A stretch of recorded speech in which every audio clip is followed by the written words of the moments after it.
Baik, Bapak. Sudah bisa dimulai, Bapak. Ya, terima kasih. Ya, kita mulai ya. Mohon maaf ada salah kirim ya. Itu untuk di kampus lain ya, mohon maaf ya. Oke. Kita mulai ya. Hari ini kuliah kita bagi dua ya. Jadi pertama kita isi dengan teori dulu, sejam lebih sedikit ya. Nanti selebihnya kita gunakan untuk presentasi untuk kelompok yang belum saya panggil ya. Jadi mudah-mudahan sebelum UTS sudah terkumpul kelompok yang sudah presentasi. Nanti sisanya setelah UTS ya. Oke. Kita kaji masalah tentang Pancasila sebagai sistem filsafat jilid 2 ya. Jilid pertama sudah disampaikan oleh Bu Novi ya. Mudah-mudahan di kuliah pertama dengan Bu Novi dengan bab ini Anda bisa memahaminya ya, karena pada dasarnya bahannya sama, mungkin cara penyajiannya yang tidak sama ya. Oke, kita lihat Pancasila sebagai sistem filsafat jilid 2. Pada materi ini yang kita kaji adalah apa yang termuat dari sila-sila Pancasila ya secara teori filsafat ya.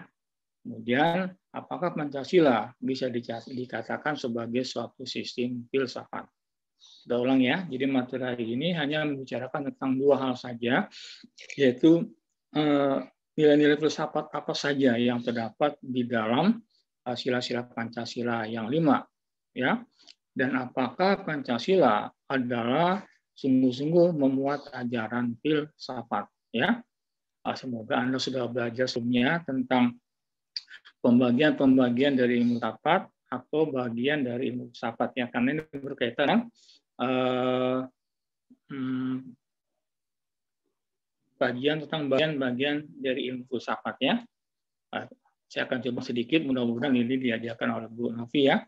Bahwa filsafat itu pada dasarnya memiliki 4 bagian atau komponen ilmu filsafat itu ada 4 ya. Ada namanya ontologis, aksiologis ya, sampai kepada yang namanya logika. Ya ada 4 ya. Nanti akan coba membahas 4 itu dalam kajian hari ini. Ya, kita lihat ya. Nah, apa saja nilai filsafat yang termuat di dalam sila-sila Pancasila yang 5 ya. Di dalam kajian filsafat ada tentang beberapa kriteria nilai ya. Begitu banyak teori-teori tentang nilai, nanti Anda bisa baca di diktat kemarin ya. Kita ambil beberapa nilai filsafat yang termuat di dalam sila-sila Pancasila yang 5 ya. Yang pertama adalah nilai fundamental yang terdapat di dalam sila-sila Pancasila ya. Nah, apa maksudnya nilai fundamental atau nilai dasar atau nilai pokok atau dalam bahasa lainnya filosofi Grundslag, nilai-nilai dari sebuah dasar negara ya. Nilai yang paling kokoh, nilai yang menjadi pondasi dari segala sesuatu itu namanya nilai fundamental dalam bahasa sehari-hari ya. Nah, Pancasila sebagai nilai fundamental ya, artinya bahwa Pancasila dijadikan sebagai sumber dari segala sumber hukum. Ya, maksudnya gini. Dalam kajian filsafat ada namanya teori tentang nilai. Ya, dari begitu banyak teori tentang nilai yang disampaikan oleh Profesor Notonegoro, ya, kita saja beberapa contoh nilai yang terdapat dalam Pancasila yang memuat ajaran filsafat. Yang pertama adalah nilai fundamental atau nilai dasar. Nah, bagaimana posisi Pancasila dikaitkan dengan nilai-nilai fundamental? Nah, maksudnya gini, Pancasila memuat ajaran tentang nilai fundamental. Artinya Pancasila harus menjadi sebuah dasar dari semua hal yang menyangkut urusan negara. Dia pondasinya. Nah, di mana keberadaan fundamentalnya adalah saat tatkala Pancasila dijadikan sebagai sumber dari segala sumber hukum yang berlaku di Indonesia. Di posisi Pancasila dalam kajian nilai fundamental. Ya, sebagai nilai fundamental, Pancasila harus bisa menjadi sumber dari segala sumber hukum di dalam tertib hukum Indonesia. Jadi semua hukum yang buat di Indonesia dari hierarki paling tinggi sampai yang paling rendah, ya, yang termuat di dalam ketetapan MPRS nomor 20 tahun 6 itu ada hierarki tentang tata urut peraturan perundang Indonesia, ya, dari undang-undang dasar, kemudian undang-undang, kemudian TAP MPR, kemudian peraturan pemerintah, keputusan presiden sampai peraturan daerah. Ini giliran hukum yang di Indonesia, ya. Nah, semuanya ini harus bermuara kepada yang paling tinggi, yang ada di atas Undang-Undang Dasar 45 sebagai Undang-Undang Dasar tertinggi, ya. Jadi Pancasila membawahi Undang-Undang Dasar dan produk hukum lainnya yang terendah yaitu peraturan daerah. Nah, artinya semua hukum yang dimuat dalam semua produk hukum apapun jenisnya harus bermuara kepada nilai Pancasila itu sendiri sebagai dasarnya. Jadi nggak boleh produk hukum apapun jenisnya yang pasal-pasalnya bertentangan dengan Undang-Undang Dasar dengan Pancasila. Nah, sekarang bagaimana kita mencontohkannya seperti ini, ya? Oh, nanti Anda bisa lihat umpamanya di pasal 29 ayat 1. Ya, kemudian 45. Apa bunyinya? Negara berdasarkan ketuhanan yang Maha Esa. Nah, 45 adalah produk hukum tertinggi dalam negara NKRI. Nah, kenapa pasal 9 ayat 1 menyebut negara berdasarkan ketuhanan yang Maha Esa? Itu kan seperti kemauan sila pertama Pancasila. Ya, dalam sila pertama mengatakan bahwa ketuhanan yang Maha Esa. Artinya negara NKRI, ya, adalah negara yang mengakui Tuhan yang Esa. Ya. Nah, berarti pasal tadi seirama dengan kemauan sila-sila Pancasila, terutama sila pertama. Jadi bunyi pasalnya, makna pasalnya sama dengan ada di Pancasila di sila pertama. Nah, kenapa nggak disebutkan? Kenapa nggak disebutkan salah satu nama Tuhan atau salah satu nama agama di dalam pasal 9 tadi? Nah, kalau kita pakai nama salah satu agama di pasal 29 tadi, maka akan sama dengan kemauan Pancasila yang tidak menyebutkan satu nama agama di sila pertamanya, bahkan nggak menyebut nama salah satu Tuhan dalam satu agama. Nah, ini maksudnya bahwa produk hukum apapun jenisnya, dari yang tertinggi sampai yang terendah, tidak boleh bertentangan dengan sumbernya yang menjadi dasar dari segala produk hukum, yaitu Pancasila. Nah, itu maksudnya nilai fundamental Pancasila. Ya, nah jadi semua muatan ada di dalam produk hukum. Ya, apapun materinya, apapun bunyi pasalnya, tetap harus tidak berseberangan dengan yang namanya dan negaranya, yaitu Pancasila yang menjadi ya nilai fundamental atau menjadi nilai dasar yang membawahi semua produk-produk hukum. Ya, nah, di mana dituangkan posisi Pancasila sebagai nilai fundamental. Nah, Anda lihat dalam alinea keempat pembukaan UUD 45 disebutkan ya bahwa dalam alinea keempat pembukaan 45 dikatakan yang berdasarkan kepada titik 2 ketuhanan yang Maha Esa, manusia nilai sampai disebutkan 5 sila Pancasila di dalam alinea keempat. Itu artinya pengukuhan Pancasila sebagai nilai dasar yang membuat produk hukum terdapat di dalam alinea 4 pembukaan UUD 45. Nah, jadi Pancasila adalah menjadi acuan dari semua produk hukum, dan semua hukum apapun jenisnya harus tidak boleh berseberangan dengan yang namanya Pancasila. Itu maksudnya nilai fundamental Pancasila dan keberadaannya di mana. Nah, inilah yang maksud dengan nilai fundamental Pancasila. Ya, semoga Anda bisa memahaminya. Dan yang kedua, ya, nilai instrumental Pancasila atau nilai-nilai kelengkapan dari Pancasila dalam bahasa yang paling mudah, ya. Oke. Apa maksudnya nilai instrumental Pancasila? Ya, maksudnya gini, Pancasila dijadikan sebagai acuan, arahan, ya, seperti pas, ya, seperti yang memandu, ya, untuk mewujudkan cita-cita negara atau cita-cita atau tujuan nasional. Soalnya di posisi sebagai nilai instrumental atau nilai kelengkapan, artinya Pancasila dijadikan sebagai acuan, sebagai arahan, sebagai kompas, sebagai panduan untuk segera merealisir tujuan negara atau tujuan nasional. Nah, kita kembali ke kuliah kemarin. Ya, kalau bicara tujuan nasional, nah, itu kan ada 4, ya, termuat di dalam hal ini akan pembukaan UUD 45. Yang pertama adalah negara yang melindungi segenap bangsanya. Ya. Yang kedua adalah negara yang bisa memajukan kesejahteraan umum. Yang ketiga, negara yang bisa mencerdaskan bangsanya. Dan yang keempat, negara yang bisa memelihara ketertiban dunia. Itu tujuan nasional. Ya. Nah, ini kan terdapat di dalam pembukaan 45. Nah, untuk mencapai yang 4 tujuan negara ini, kita gunakan alatnya, panduannya adalah Pancasila. Jadi nggak menggunakan metode lain, tapi menggunakan ideologinya, nilai fundamentalnya, yaitu Pancasila. Nah, sekarang bagaimana menurut contoh yang paling gampang? Contoh kayak gini. Salah satu tujuan negara adalah umpamanya mencerdaskan kehidupan bangsa.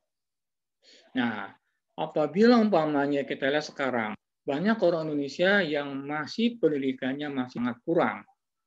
Bahkan kalau kata Pak Amin Rais pada tahun 2017 kemarin, 60% orang Indonesia itu masih miskin dan bodoh. Ya. Nah, survei terbaru pun 2020 kemarin dari statistik ya, bahwa strata pendidikan kita itu masih sangat minim, masih dengan tamatan SMP dalam sensus kemarin tahun 2020. Nah, itu artinya apa? Kan kita masih tertinggal dari sisi pendidikan.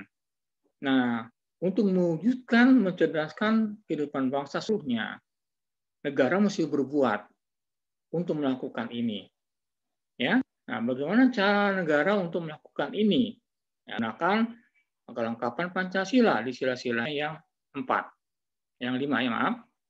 Artinya negara memandang itu sebagai tujuan nasional. Ya, itu adalah hak warga negara untuk mengecap pendidikan.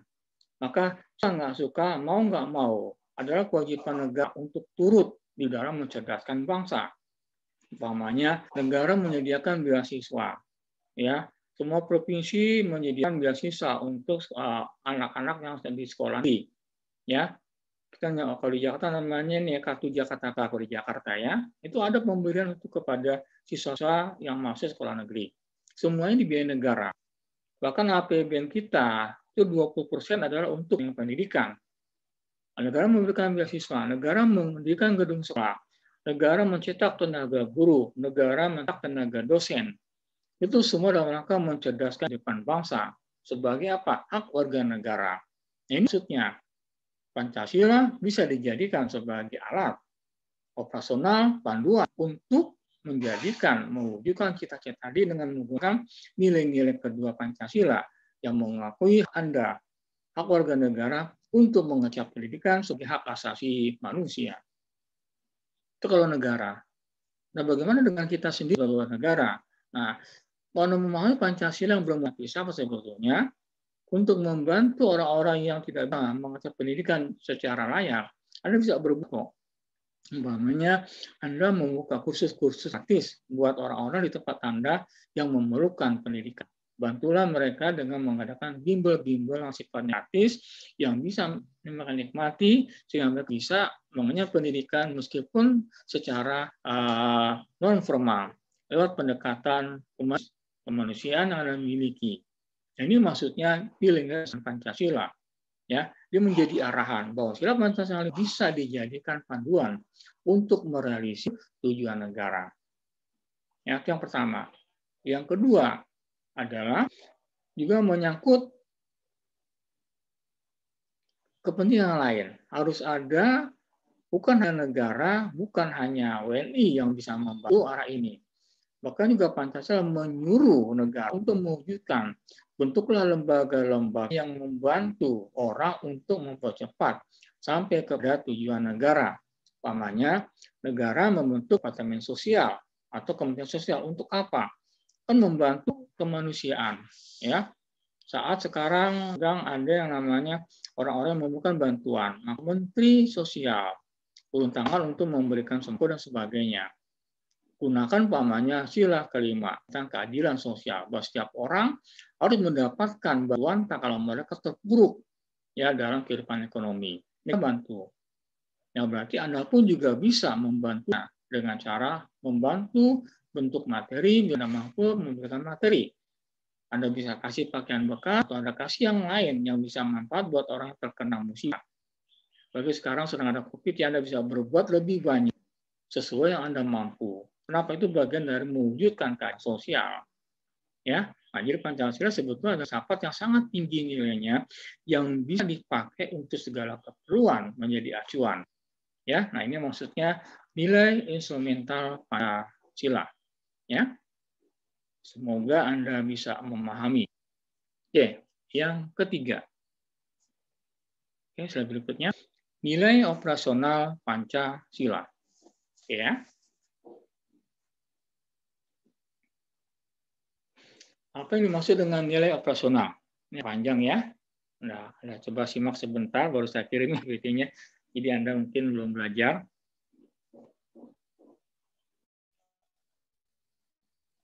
Oke. Coba Anda renungi sebentar. Ya, sebelum saya bahas. Dalam kajian yang nomor 3 ini, nilai operasional memuat tentang dua hal. Yang pertama adalah ada yang kita ambil, ya, ada yang Pancasila kehendaki dari negara dan kita semua untuk memahami yang namanya nilai-nilai luhur yang ada pada peradaban terdahulu, ya, terutama pada masa-masa Indonesia mempertahankan atau memperjuangkan kemerdekaan, ya. Ini berkaitan dengan nilai nasional, artinya untuk mewujudkan cita-cita nasional, ya, diperlukan yang namanya kesiapan bukan hanya yang namanya struktur, tapi juga yang sifatnya yang batinnya di dalam tubuh negara dan di dalam tubuh Anda semua. Nah, itu hanya di dalam pengalaman sejarah. Apa yang harus ada supaya nilai yang dua di atas tadi bisa terwujud? Nilai fundamental dan nilai yang kedua tadi ya, nilai instrumental. Ya, nah apa yang diambil untuk melengkapi dua nilai di atas? Yaitu kita ambil dari pengalaman sejarah. Ya, kala ada dalam masa-masa menuju kemerdekaan dan kedua adalah saat kita mencoba mempertahankan kemerdekaan ini ambil sebagai yang menjiwai, yang menjadi basic yang sifatnya batin untuk merealisasi tujuan negara. Di samping nilai yang sudah kelihatan di fundamental dan instrumental, ada sisi batinnya yang mesti ada di dalam negara dan di setiap diri individu. Nah, sisi batinnya tadi harusnya wujudnya adalah ini. Kita menyebutnya nilai operasional. Yang pertama adalah ini. Semangat perjuangan dibuktikan oleh pejuang terdahulu. Ya, dulu mereka kan bertempur dengan menggunakan senjata untuk menyongsong atau merebut kemerdekaan.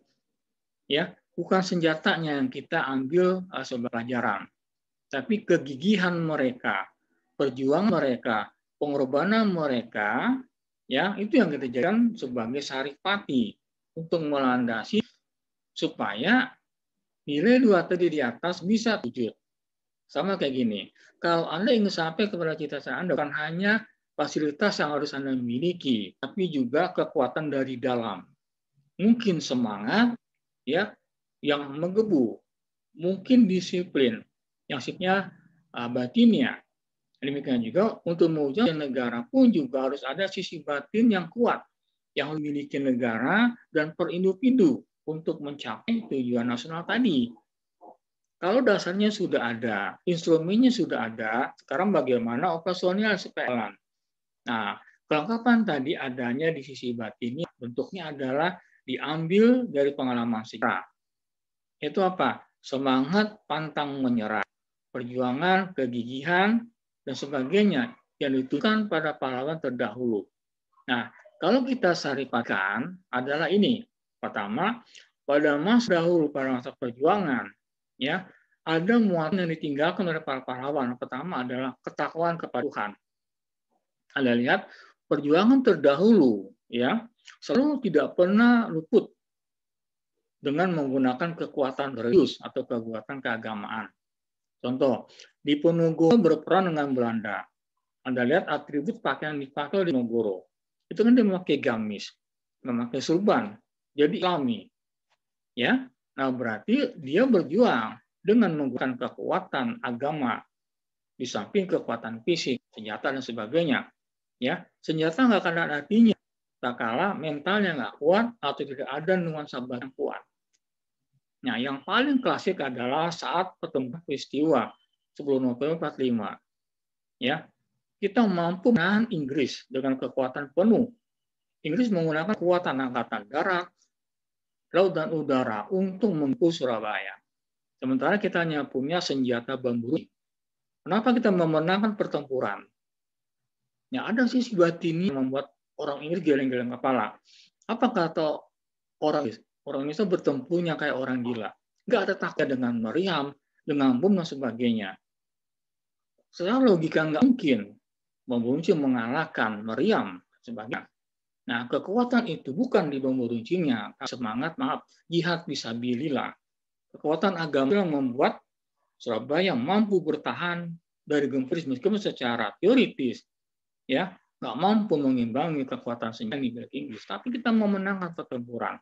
Ada kekuatan kimia yang berasal dari ketakwaan kepada Tuhan. Selama turun, ya mereka mengatakan ini bagian dari jihad berjuang karena agama. Silakan, dalam keadaan syahid dan mereka mengejar mati syahid.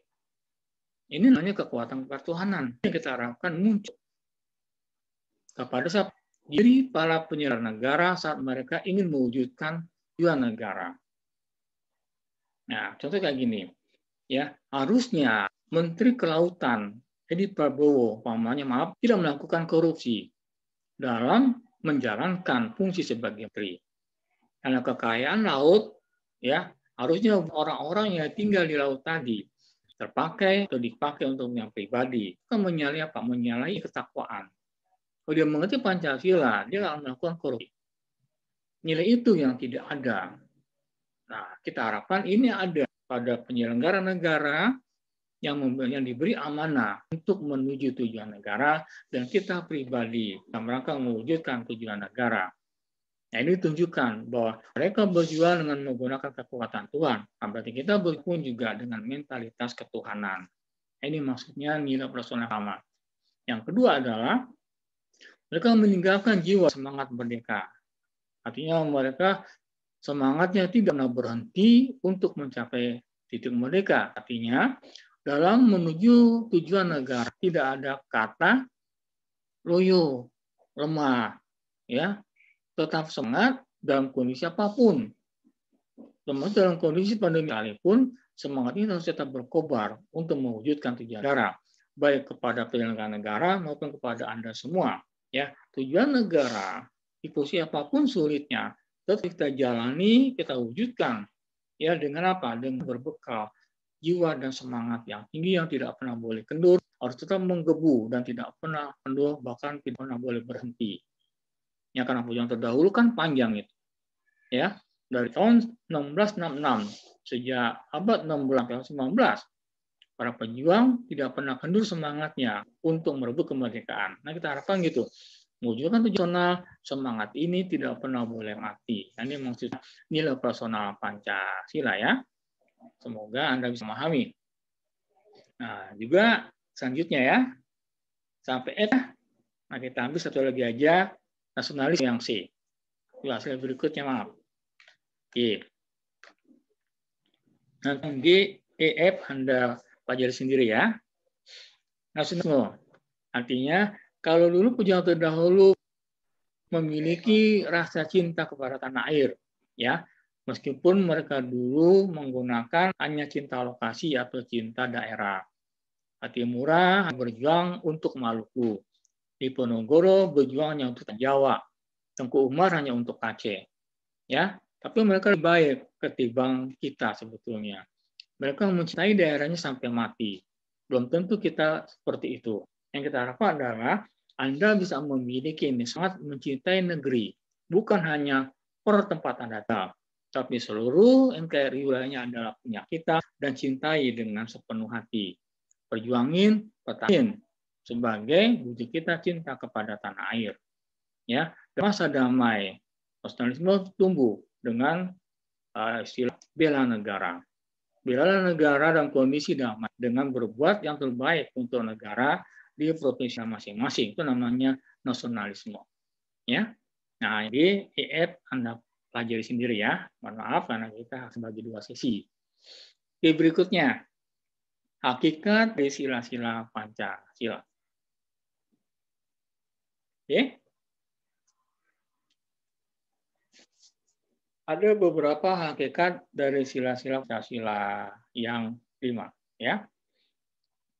Pertama adalah Pancasila adalah sebagai pandangan hidup bangsa. Pancasila sebagai dasar negara dan Pancasila sebagai tujuan nasional atau tujuan negara.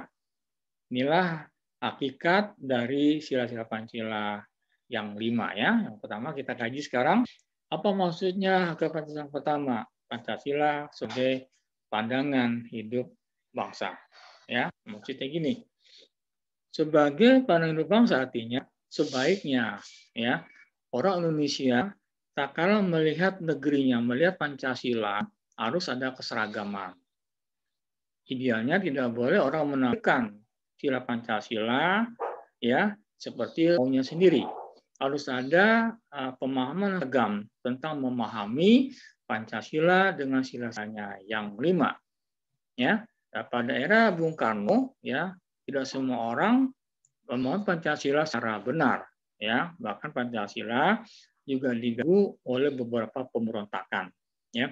Ada pemberontakan PKI 48 di Madiun, pemberontakan Islam lewat DITI ya dari 55 sampai tahun 59. Kemudian pemberontakan. Tahun puncaknya tahun 65, PKI juga mencoba mengganti Pancasila dengan ideologi komunis. Meskipun gerakan mereka semua nggak berhasil, nah pertanyaannya adalah kenapa ada pemberontakan PKI? Kenapa ada pemberontakan Islam pada masa tahun 50-an? Nah, karena pertama adalah mereka nggak mulai Pancasila.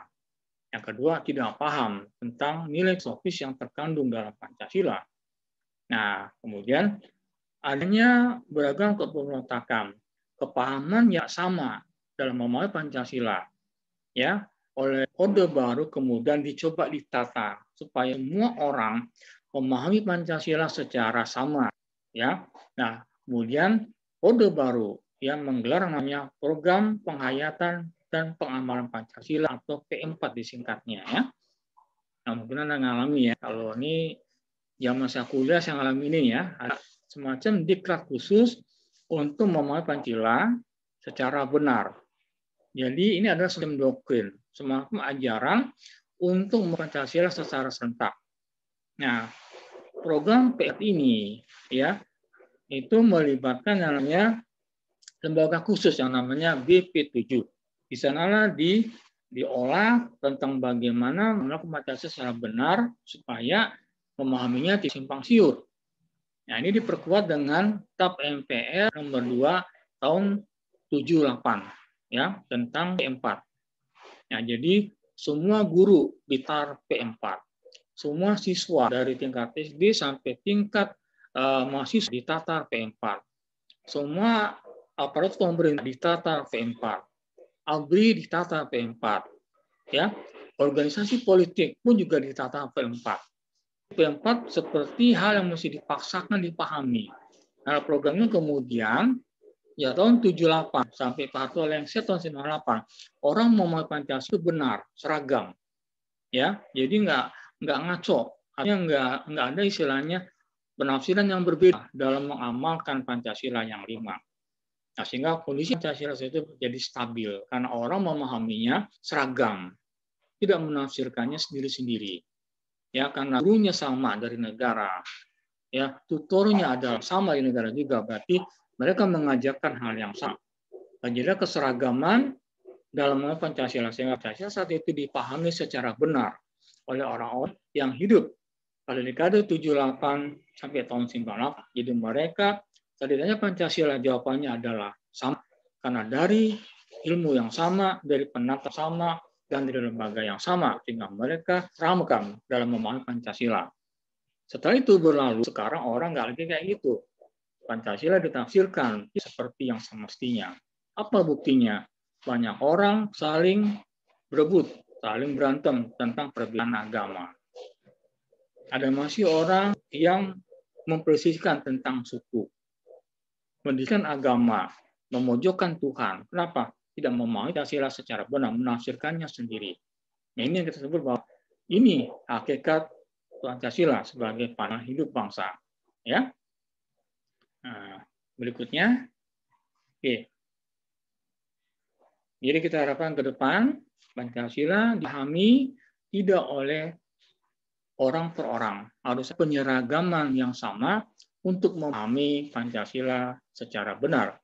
Nah, sejauh ini, sejak Pak Harto lengser sampai sekarang belum ada kelas khusus untuk mengajarkan Pancasila, sehingga setelah era reformasi, ya, orang memahami Pancasila tidak seperti kemauan dari Pancasila, menafsirkannya secara sendiri, sehingga kadang-kala agama lebih mendominasi kehidupan politik, persukuan kadang-kadang berkelahi, sehingga mereka membuat negara nggak lagi kondusif pada Pancasila, dianggap sebagai sesuatu yang bukan ideologi, tapi sesuatu yang bukan menjadi pegangan, sesuatu yang nggak perlu diperhatiin. Nah, negara tidak akan pernah kondusif. Dan kalau ideologi tidak dipahami secara benar dan nggak dijadikan sebagai pandangan dalam menata kehidupan negara. Ini maksudnya hakikat yang pertama sebagai pandangan hidup. Ya, semoga bisa Anda pahami. Kemudian yang kedua, hakikat yang kedua adalah Pancasila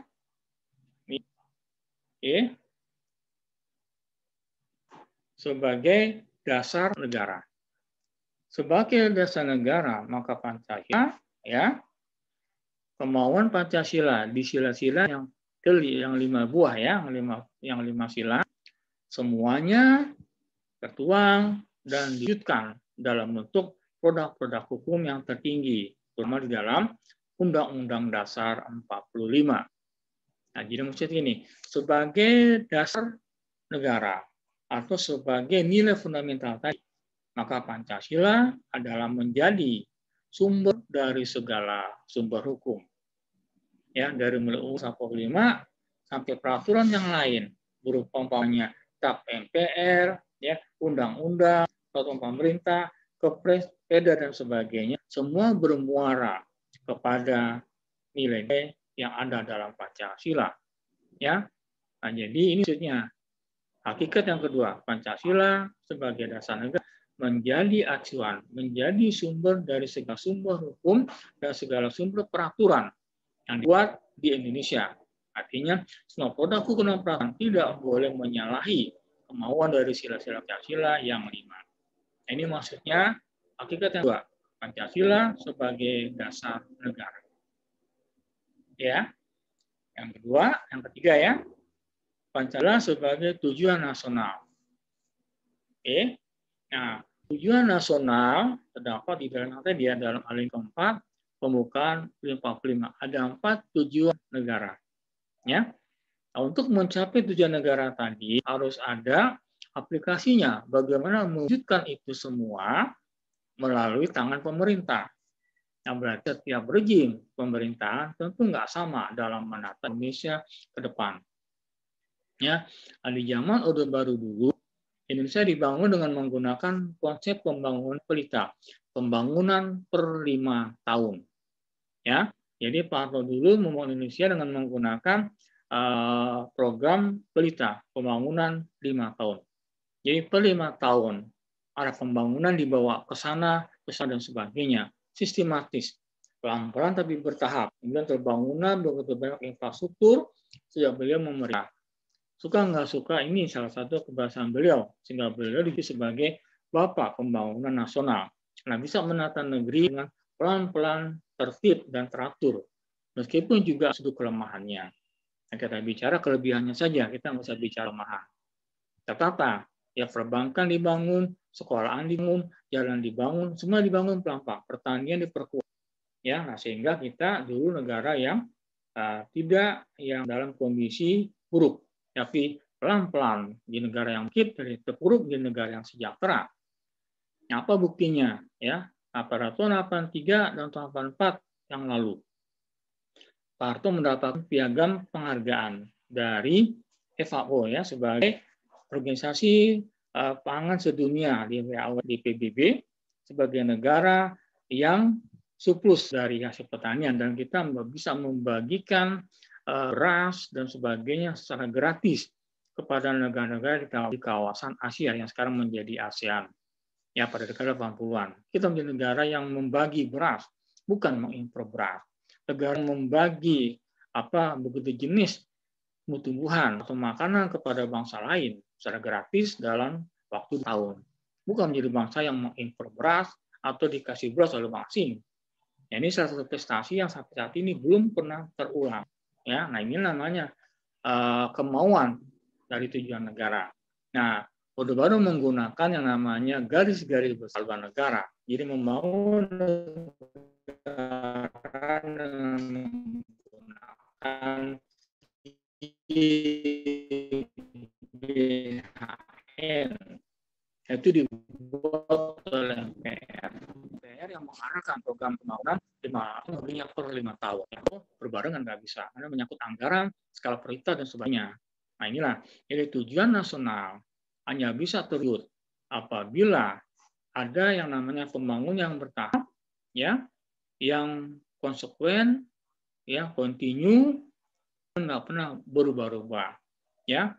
Karena itu juga menyangkut tentang anggaran yang terdapat di dalam APBN, anggaran pendapatan dan belanja negara, ya. Nah, segala kepentingan proyek-proyek untuk menuju tujuan nasional, ya, dibangun juga semestinya diperhatikan santol, tapi lihat keperluannya, ya, jangan dibarengin dengan kepentingan yang lain, sehingga akan mengganggu APBN yang sudah dicanangkan per 1 tahun oleh DPR bersama-sama dengan Presiden.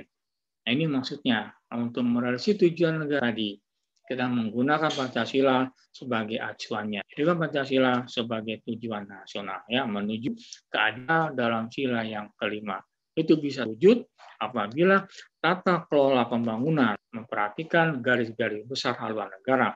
Ada desainnya yang merancang negara akan seperti apa beberapa tahun kemudian. Jadi ada langkah-langkah yang sifatnya sistematis, teratur, dan berkesinambungan. Nah, inilah 3 hakikat dari sila-sila Pancasila yang 5. Oke, semoga bisa dipahami ya. Silakan kalau ada yang mau bertanya sebelum sampai kepada yang terakhir, Pancasila sebagai sistem filsafat. Ya, silakan. Kalau ada yang ingin bertanya.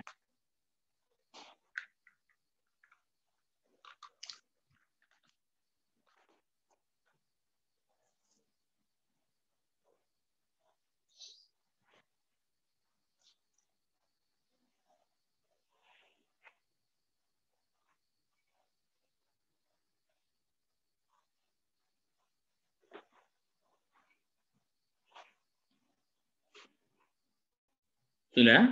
Nggak ada ya? Oke, kita lanjutkan. Berarti saya anggap Anda sudah memahami ya. Ini agak sulit ya. Ya, kita coba bahasa yang paling gampang sehingga Anda bisa memahami. Yang kami lakukan adalah, yang kami harapkan Anda bukan menghafal ya, tapi memahami. Oke, sekarang kajian terakhir, Pancasila sebagai sistem filsafat. Atau apakah Pancasila adalah sebuah sistem filsafat? Ya, nah inti dari pembelajaran hari ini ya. Oke. Untuk mengatakan Pancasila sebagai sistem filsafat, tentu harus kembali dulu dan filsafat, ya, dan pembagian ilmu filsafat. Nah, kalau Anda belajar dengan Bu Novi, bahwa kajian filsafat atau unsur atau bagian dari ilmu filsafat itu ada 4, ya. Pertama adalah ontologis, epistemologis, aksiologis. Dalam RPS tidak termasuk dalam kajian Pancasila. Sebenarnya ada 4, ya. Jadi kalau kita bicara ilmu filsafat, berarti kita bicara tentang 4 bagian atau 4 kerangka dalam ilmu filsafat, yaitu mesti termuat dalam ideologi Pancasila. Kalau termuat yang 3 ini, adalah sebuah filsafat.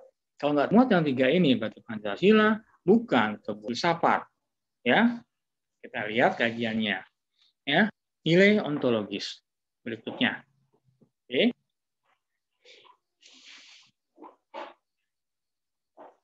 Terus berikutnya, apa yang ada?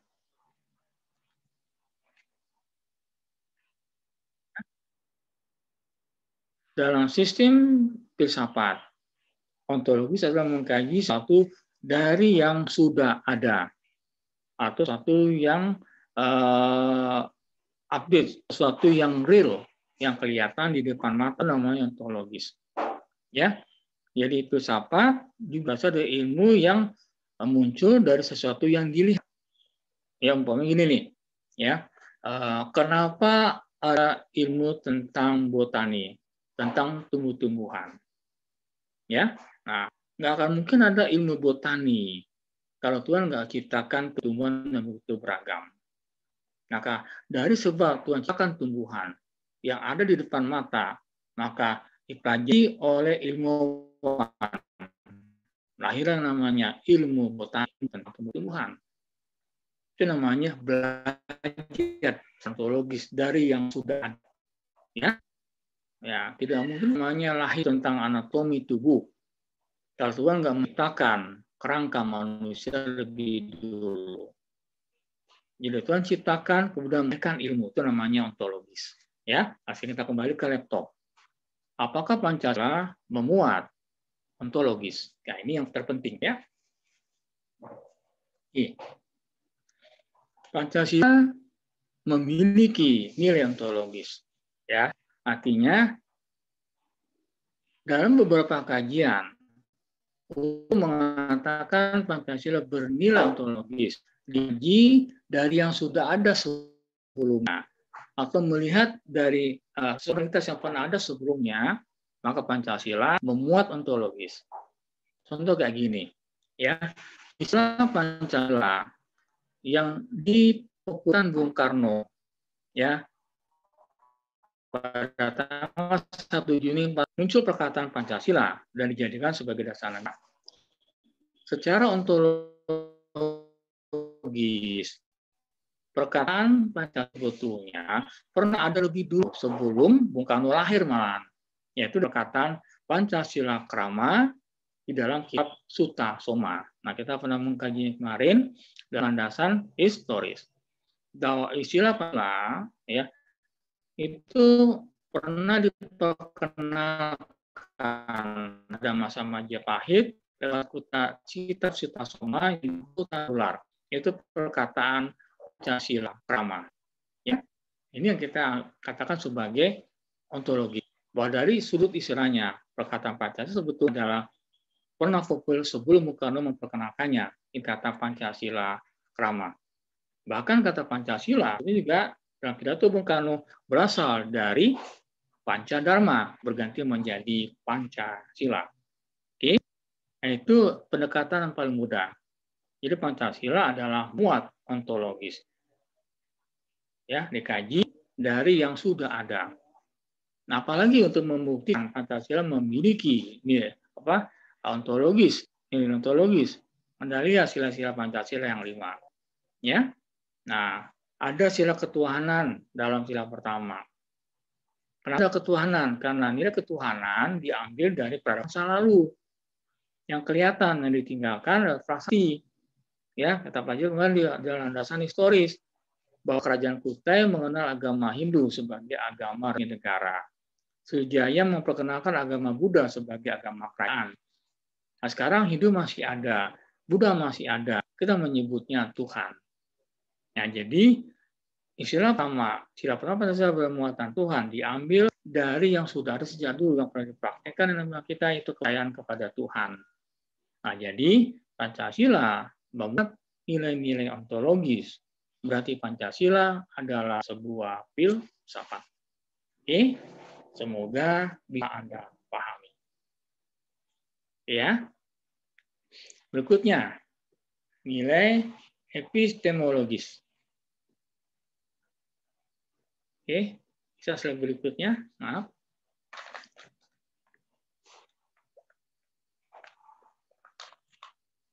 Ya. Epistemologi Pancasila atau nilai epistemologis dari Pancasila.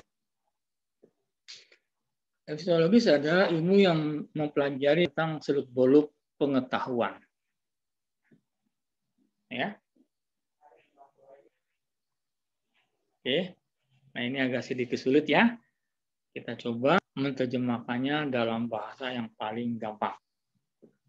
Ya. Nah, dari epistemologis sebagai ilmu mempelajari tentang seluk-beluk pengetahuan.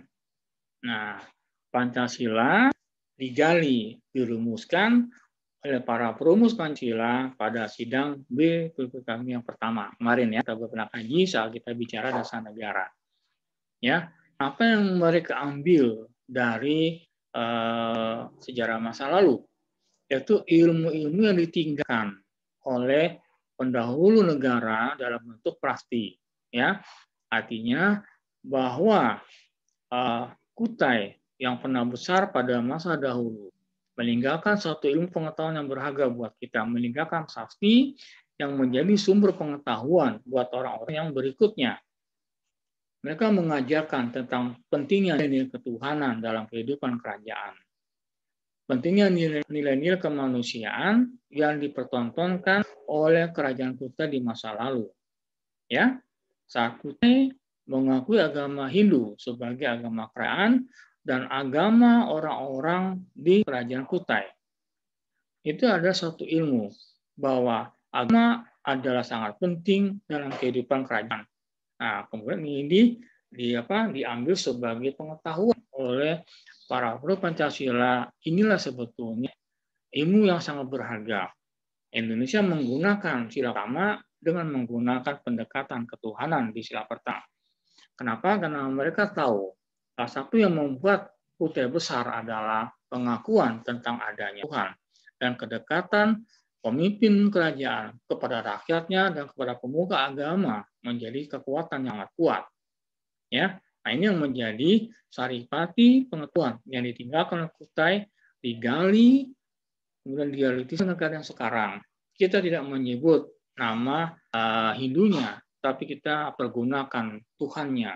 Keyakinan kepada Tuhan ada suatu ilmu ini yang membuat Kutai besar.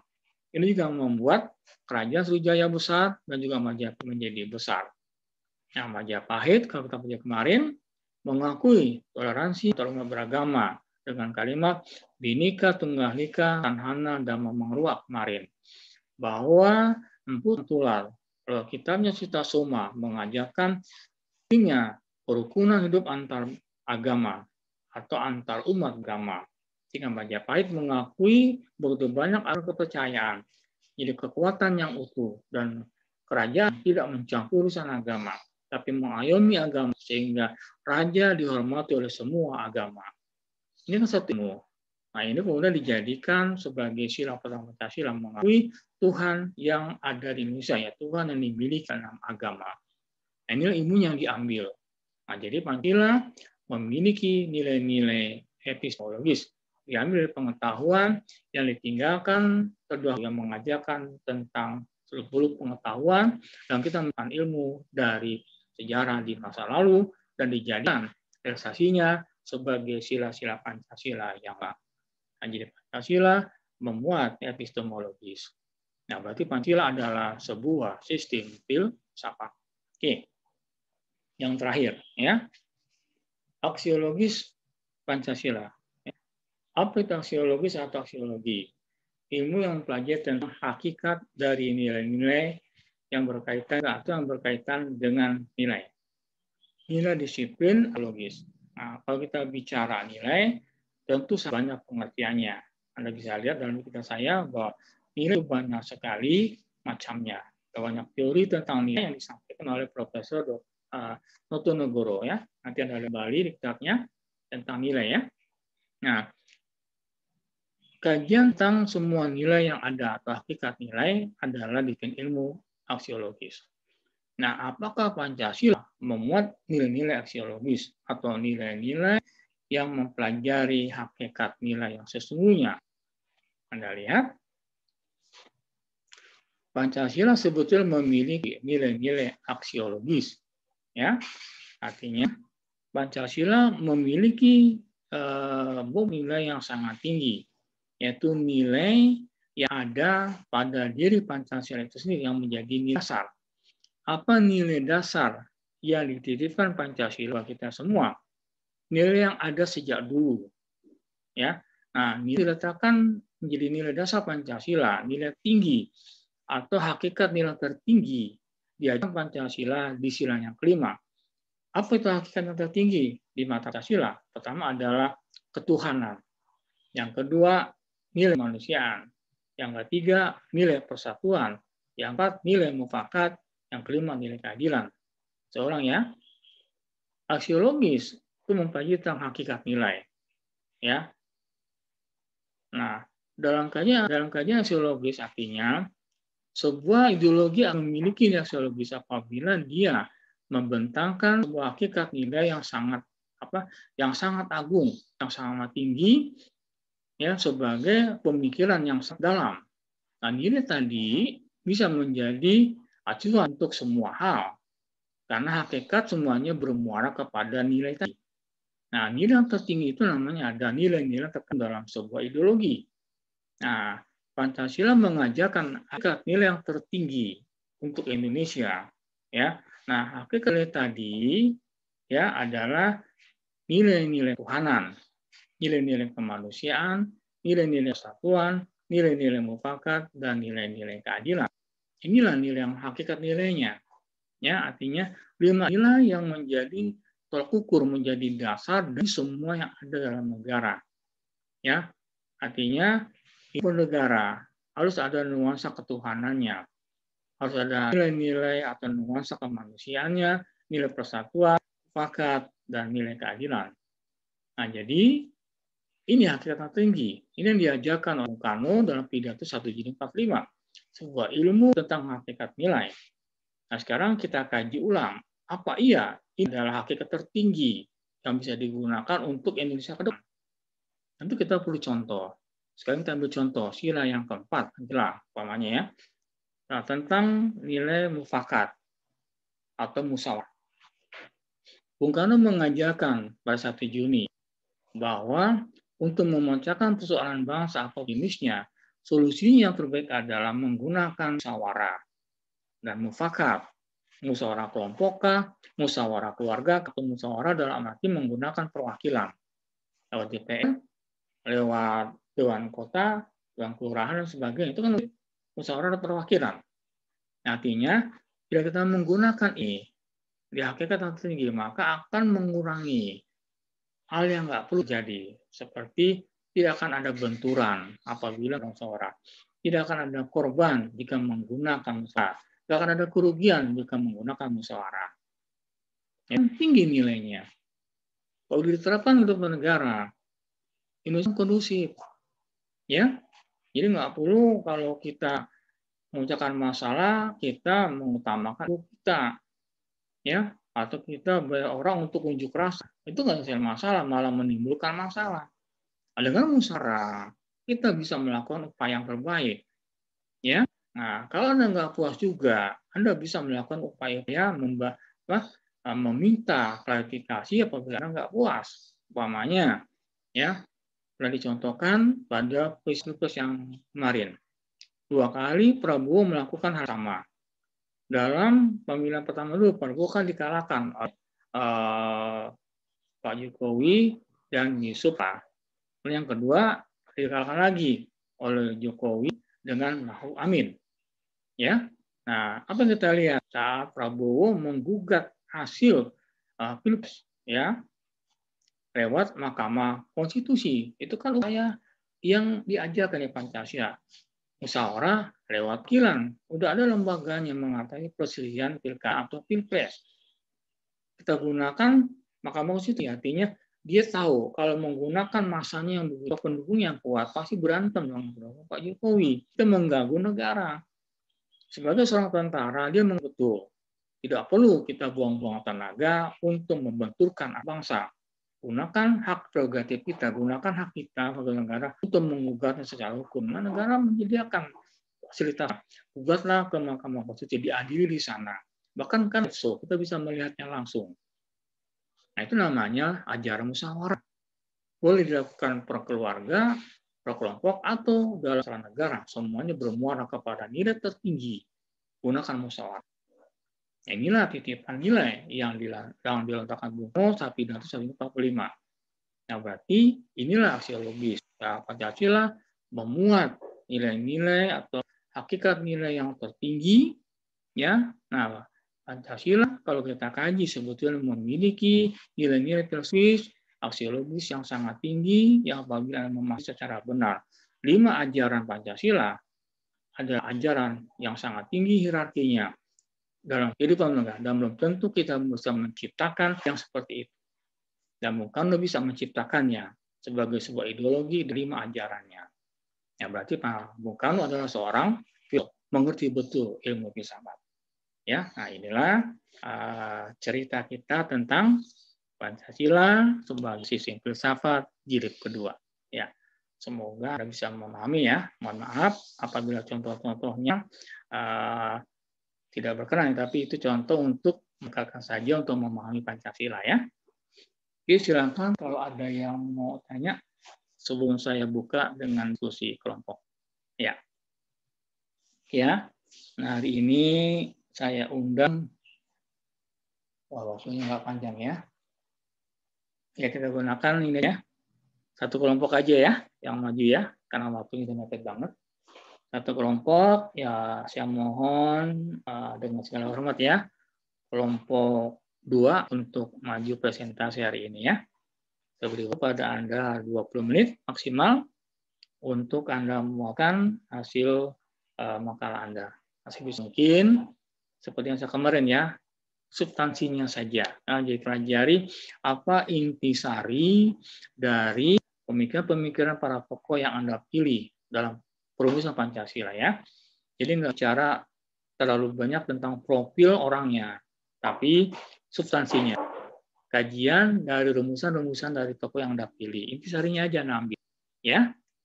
Ya, silakan sambil saya menunggu barangkali ada yang mau nanya. Silakan ya kelompok 2. Oke, silakan kalau ada yang mau nanya. Baik, Sambil Bapak, menunggu kelompok 2 mempersiapkan diri.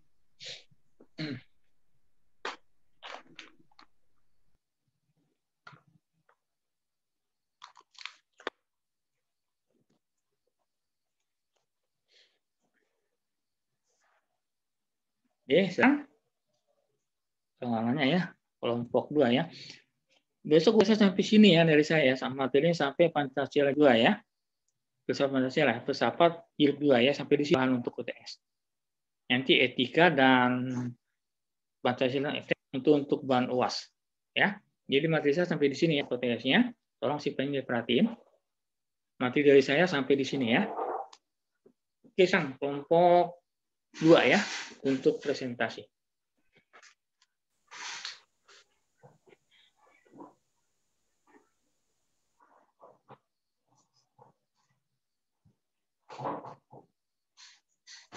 Baik, Assalamualaikum warahmatullahi wabarakatuh. Sebelumnya perkenalkan saya Bismil dari kelompok 2. Kita akan mempresentasikan rumusan dasar negara oleh Supomo, di mana anggota kelompok 2 beranggotakan saya Bisna Hanifah, Deva Angela, Dini Tristawati, Evan Kiziko, dan Faisa. Langsung saja slide berikutnya ini. Untuk isinya ada biografi Mr. Supomo, terus ada prinsip dasar pada pidato Supomo. Ada alasan kenapa Bapak Supomo membuat rancangan seperti itu. Next. Baik, selanjutnya akan dilanjutkan oleh saya. Yaitu yang pertama ada biografi dari Bapak Supomo sendiri. Jadi Profesor Mr. Dr. Supomo pada tahun 1903 sampai 1958 adalah seorang pemikir yang agak bermasalah. Di satu sisi ia merupakan salah satu tokoh kunci dalam memprakarsai berdirinya Indonesia sebagai negara republik yang berdaulat. Di sisi lain, gagasannya itu khususnya dirujuk dalam pidatonya di dalam sidang BPUPKI pada tanggal 31 Mei 1945 yang menunjukkan gambar pemikiran fasis, totaliter, dan otoriter dengan konsep negara integralistik, di mana hak-hak individu tidak diakui dalam konsepsi seperti itu. Namun, kemudian ia mendukung prinsip-prinsip hak individu dalam Undang-Undang Dasar 1950, di mana Supomo duduk sebagai ketua panitia Tolong suaranya dia, suaranya nggak terdengar kayaknya. Apakah suara saya sudah terdengar? Sudah, Dini. Akan saya lanjutkan ya. Namun kemudian mendukung prinsip-prinsip hak individu di dalam Undang-Undang 1950, di mana Supomo duduk sebagai ketua panitia perancang Undang-Undang Dasar 1950 sekaligus Menteri Kehakiman. Supomo adalah salah satu ahli hukum terkemuka dan dihormati dan merupakan guru besar hukum adat pada Fakultas Hukum di Jakarta. Dalam karyanya Adnan Buyung Nasution dijelaskan, pada tahun 1941, Supomo memberikan kuliah inaugural yaitu hubungan antar individu dan masyarakat dalam hukum adat, yang berisikan tentang kesatuan individu dan masyarakat di Indonesia. Pada masa pendudukan Jepang, Supomo sempat melakukan kunjungan singkat ke Jepang, dan pada tahun 1943 diangkat sebagai penasihat Departemen Kehakiman Pemerintahan Angkatan Darat Jepang sebagai anggota Panitia Kepabeanan dan Hukum Tata Negara. Supomo juga pernah menjadi anggota BPPKI sekaligus PPKI, di mana ia menjadi ketua komisi kecil yang bertugas merumuskan Undang-Undang Dasar 1945. Komisi yang merupakan bagian dari Panitia Perancang Undang-Undang Dasar 1945 yang diketuai oleh Soekarno. Selanjutnya akan dilanjutkan oleh rekan saya.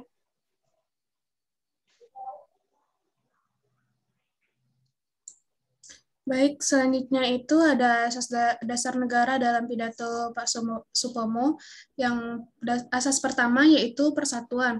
Nah, Supomo menyebutkan bahwa dasar persatuan sangat cocok dengan corak masyarakat Indonesia, dikarenakan sejak dahulu bangsa Indonesia ini terdiri dari berbagai ras, budaya, dan agama. Dengan pola yang ada, ini mencerminkan siapa bangsa Indonesia. Dan dalam sambutannya, Supomo juga pernah mengatakan, dalam suasana kebersamaan antara rakyat dan pemimpinnya, antara kelompok masyarakat yang satu dengan yang lainnya, semua golongan dipenuhi dengan semangat gotong royong. Dalam warisan sejarah tercatat, buku Sutasoma yang ditulis oleh Empu Tantular memuat kalimat Bhinneka Tunggal Ika yang artinya walaupun berbeda-beda tetap satu. Artinya cita-cita atau keinginan bangsa Indonesia ini untuk bersatu sudah ada sejak lama. Next.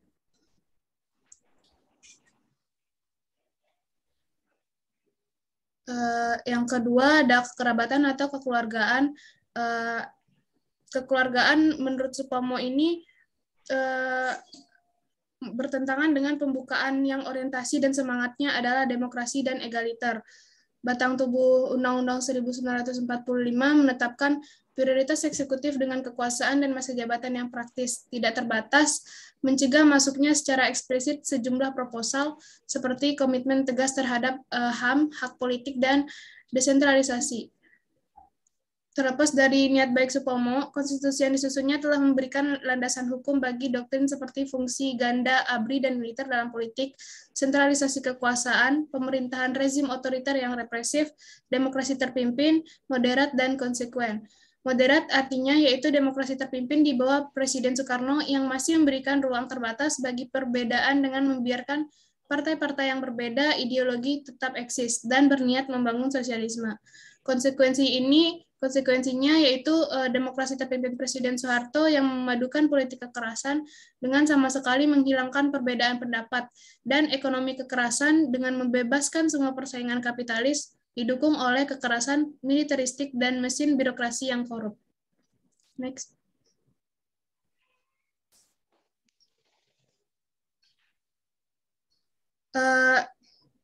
Ada beberapa kosmologi. Yang pertama adalah kosmologi Jawa, yaitu pandangan kekerabatan Supomo berangkat dari pemahamannya tentang negara. Supomo menjelaskan bahwa ada 3 teori negara, ada teori kontrak Hobbes, Locke, and Rousseau.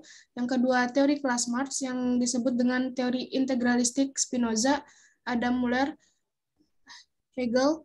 Supomo menolak 2 teori pertama dan mengadopsi teori ketiga karena dianggap cocok dengan pemikiran Timur. Yang kedua ada kelemahan dasar. Keluarga organik Supomo menderita kelemahan dasar dan fatal setidaknya karena yang pertama, keluarga Supomo menafikan fakta etnohistoris bahwa bangsa Indonesia adalah bangsa yang majemuk dengan perbedaan suku, agama, nilai, bahkan mungkin bertentangan. Yang kedua, anggapan bahwa memasukkan HAM dan hak politik ke dalam konstitusi berarti menganut individualisme yang sulit dipertahankan. Hatta dan Muhammad Yamin berdebat dengan argumen yang sangat modern. Bagi Hatta, pencantuman hak politik adalah untuk mencegah negara menjadi negara kekuasaan, negara penindas, dan bukan negara pengelola. Dan Muhammad Yamin menegaskan aturan dasar itu tidak terkait dengan liberalisme, tetapi hanya kebutuhan untuk perlindungan kemerdekaan yang harus diakui dalam konstitusi. Yang ketiga, anggapan bahwa kepala negara sama dengan kedudukan ayah dalam keluarga. Ini mengacaukan konsep politik dengan konsep antropologis. Negara dan kedudukan pemimpin negara tidak dapat disamakan dengan keluarga dan kedudukan pemimpin keluarga. Hubungan hak dan tanggung jawab seorang ayah terhadap anggota keluarganya sama sekali berbeda dengan hubungan hak dan tanggung jawab seorang pemimpin terhadap rakyatnya.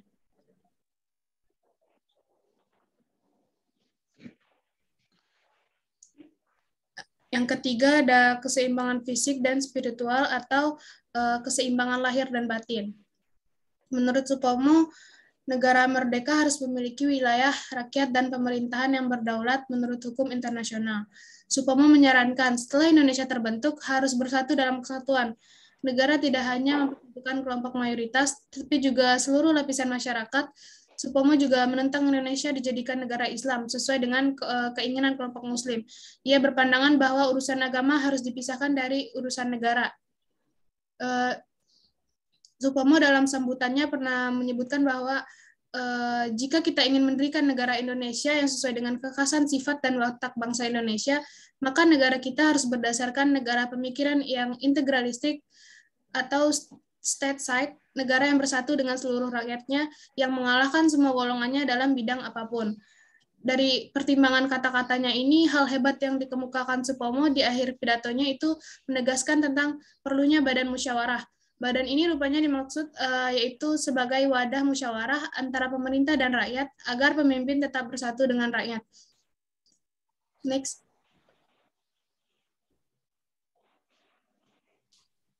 Yang keempat ada, mohon maaf tertinggal musyawarah. Mungkin di slide berikutnya, Bini. Sebelumnya. Mohon maaf ya teman-teman, tertinggal satu slide, yaitu musyawarah. Rumusan dasar yang keempat yaitu musyawarah, yaitu hal hebat yang dikemukakan Supomo di akhir pidatonya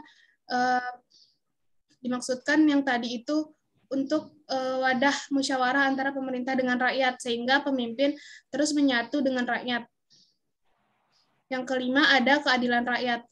Baginya aliran ini sesuai dengan pola pikir tradisional dan cocok dengan gaya masyarakat Indonesia untuk meyakinkan anggota BPUPKI. Supomo menyebut idiom menunggaling kawulo dan gusti, yaitu persatuan antara dunia luar dan dunia batin dalam Pancasila sebagai dasar negara kita.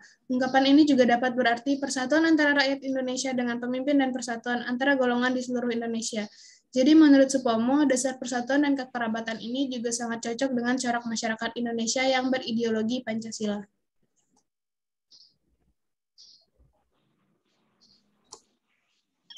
Baik, selanjutnya akan saya lanjutkan. Yang ketiga itu ada alasan Pak Supomo membuat rumusan itu. Supomo berpendapat Indonesia tidak sama jika dibandingkan dengan negara-negara yang berbasis Islam, karena Indonesia memiliki karakter khusus dalam hal populasi budaya, tradisi, pengalaman sejarah, dan kondisi geografis. Alasan Supomo realistis karena kenyataan memang mengatakan bahwa negara Indonesia adalah negara yang begitu plural sehingga sulit untuk menerapkan agama-agama tertentu sebagai prinsip tunggal. Pak Supomo mengawali pidatonya dengan memaparkan teori-teori kenegaraan. Yang pertama, teori individualis. Menurut pengertian ini, negara adalah suatu masyarakat hukum atau legal society yang disusun oleh suatu kontrak antara semua individu atau kontrak sosial. Yang kedua, memahami keadaan kelas teori yang sering disebut dengan teori kelompok. Menurut teori ini, negara adalah alat suatu kelompok, sebuah klase untuk menindas kelompok lain. Negara kapitalis adalah alat bagi penguasa oleh kasis mengadvokasi kekuasaan agar kaum buruh atau proletar dapat menggantikan kaum borjuis yang menindas. Next.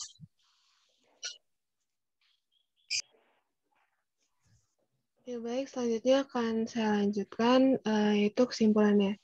Jadi kesimpulannya di sini, Bapak Supomo ini adalah seorang pemikir yang agak problematik. Di satu sisi, Pak Supomo ini merupakan salah satu tokoh kunci dalam memprakarsai berdirinya Indonesia sebagai negara republik yang berdaulat. Lainnya dari pidato di sidang BPPKI itu yang menunjukkan gambaran pemikiran fasis, totaliter, dan otoriter dengan konsep negara integralistik yang ia tawarkan, di mana hak-hak individu tidak diakui dalam konsepsi seperti itu. Lalu selanjutnya adalah prinsip dasar negara dari pidato Bapak Supomo adalah persatuan, kekeluargaan, keseimbangan jasmani dan rohani, musyawarah, dan keadilan rakyat. Dari beliau juga menjelaskan bahwa negara yang baik adalah negara di mana pemimpin dan rakyatnya bersatu, yang di mana pemerintah harus menyatukan antara apa yang menjadi kepentingan rakyat dan aspirasi rakyat melalui kebijakan yang dibuat oleh pemimpin dan pemerintah. Lalu juga masyarakat juga pastinya membutuhkan keteladanan untuk membina kerukunan dan persatuan. Tidak hanya itu, negara yang merdeka harus memiliki wilayah, rakyat, dan pemerintahan yang berdaulat menurut hukum itu sendiri. Hal hebat yang dikemukakan oleh Supomo di akhir pidatonya adalah penegasannya tentang perlunya badan musyawarah. Jadi menurut Supomo, dasar persatuan dan kekerabatan ini juga sangat cocok dengan corak masyarakat Indonesia yang berideologi Pancasila. Terima kasih. Saya lanjutkan moderator. Baik, terima kasih kepada Terima kasih untuk kelompok 2 ya, sudah presentasi. Ya, ini kemajuan dari presentasi 2 kelompok yang kemarin sudah mendekati apa yang saya mau ya.